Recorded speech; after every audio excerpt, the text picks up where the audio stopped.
दोस्त थे उनको टेलीफोन करके धमकाया गया था कि बोल दो बाकी जो नेता हैं वैसा जैसा नेतागिरी करते हैं ये भी वैसा ही नेतागिरी करे तो ठीक है, हम लोग भी कोऑपरेट करेंगे।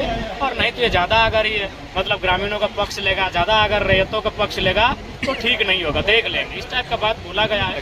देखिए डुमरी तय हो चुका है और हमारी जो भी कमेटी के सदस्य हैं उन्होंने भी साफ कह दिया है कि डुमरी आपको लड़ना है। जो डुमरी के संभावित प्रत्याशी हैं उन्होंने भी कह दिया है कि डुमरी इस पर आप ही को लड़ना है क्योंकि वहाँ सबसे ज़्यादा वोट मिला है और उस वोट को आपको बरकरार रखना है। तो डुमरी मान के चले जंगल सीट डुमरी तय हो चुकी है। अब कोलियरी की बात करें तो मैंने 2 सीटों पे नज़र है जिसको हम लोग पैरमो कहेंगे और मांडू कहेंगे। देखते हैं उन दोनों सीटों पे कहाँ कदम रखते हैं। चलिए हमारी कोल माफिया है उनके दबंग घर तक घुस के आते हैं और महिलाओं को मैंने कपड़ा फाड़ कर पीटा जाता है। तो ऐसे में हम कैसे अपने मतलब गुस्से को काबू रखें।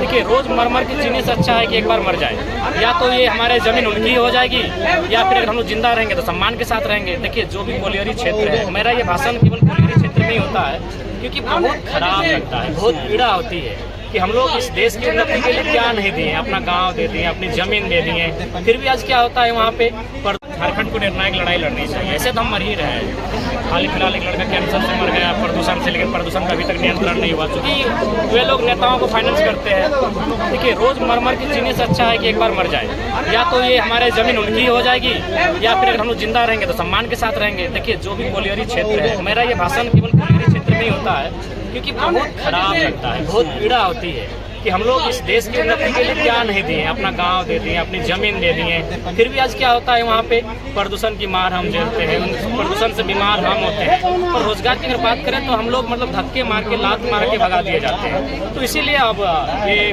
मार के जीने से अच्छा है कि एक बार निर्णायक लड़ाई लड़े, मर जाए, अगर आने वाली पीढ़ी तो सम्मान के साथ रहेंगे। लेकिन एक पढ़े लिखे नौजवान को और एक पब्लिक फिगर को क्या इस तरह की बातें करनी चाहिए? नहीं, बिल्कुल मेरा भी मानना है इस तरह की बातें शोभनीय नहीं है, मैं स्वयं मानता हूँ। लेकिन 2 वर्षों से जो अन्याय और मैंने जो देखा बताइए झरिया में जबरदस्ती हमारे गाँव में हमारी आंगन में जाके वो भी डंप किया जा रहा है। जब महिलाओं ने विरोध किया तो जो कोल माफिया है उनके दबंग घर तक घुस के आते हैं और महिलाओं को मैंने कपड़ा फाड़ कर पीटा जाता है। तो ऐसे में हम कैसे अपने मतलब गुस्से को काबू रखें।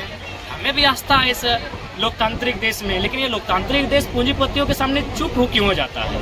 ये लोकतांत्रिक देश वहाँ मौन क्यों हो जाता है, उनका कद छूटा हो जाता है? नहीं बताइए, आज यही मामला एक नीरज नाम का लड़का कैंसर से मर जाता है और आज भी वो प्रदूषण के मानकों का बिल्कुल ख्याल नहीं रखते हुए काम चल ही रहा है।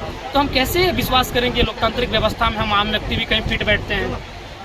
आपने एक बड़ी दुखद बात कही, आपत्तिजनक, आपको आशंका है कि आपके साथ कुछ अनहोनी हो सकता है? हमारे दोस्त थे उनको टेलीफोन करके धमकाया गया था कि बोल दो बाकी जो नेता हैं वैसा जैसा नेतागिरी करते हैं ये भी वैसा ही नेतागिरी करे तो ठीक है, हम लोग भी कोऑपरेट करेंगे।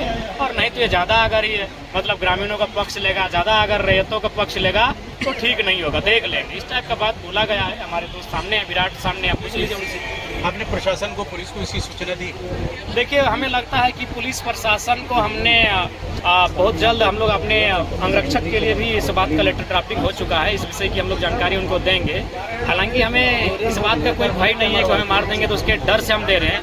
लेकिन चूंकि एक सिस्टम है, रहना जरूरी है, लोकतांत्रिक देश है, इसीलिए देंगे और उसके लिए हम लोग तैयारी कर चुके हैं। अभी आप बता रहे थे आप एक जंगल क्षेत्र से और एक खनन वाले क्षेत्र से चुनाव लड़ेंगे, कहाँ चुनाव लड़ने का फैसला किया? देखिए डुमरी तय हो चुका है और हमारी जो भी कमेटी के सदस्य हैं उन्होंने भी साफ कह दिया है कि डुमरी आपको लड़ना है। जो डुमरी के संभावित प्रत्याशी हैं उन्होंने भी कह दिया है कि डुमरी इस बार आप ही को लड़ना है क्योंकि वहाँ सबसे ज़्यादा वोट मिला है और उस वोट को आपको बरकरार रखना है। तो डुमरी मान के चले जंगल सीट डुमरी तय हो चुकी है। अब कोलियरी की बात करें तो मैंने 2 सीटों पे नज़र है जिसको हम लोग पैरमो कहेंगे और मांडू कहेंगे। देखते हैं उन दोनों सीटों पे कहाँ कदम रखते हैं। चलिए हमारी शुभकामनाएं आपके साथ है। ये जयराम महतो जिन्हें लोग